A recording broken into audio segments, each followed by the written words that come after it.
Facebook CEO Mark Zuckerberg says the social media network is better prepared to defend against efforts to manipulate the platform to influence elections. Zuckerberg outlines a series of steps to protect against misinformation and campaigns to disrupt elections. In his Facebook page, Zuckerberg says, "We've found and taken down foreign influence campaigns from Russia and Iran attempting to interfere in the US, UK, Middle East, and elsewhere, as well as groups in Mexico and Brazil that have been active in their own country."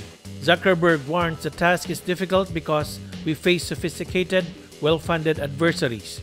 They won't give up, and they will keep evolving.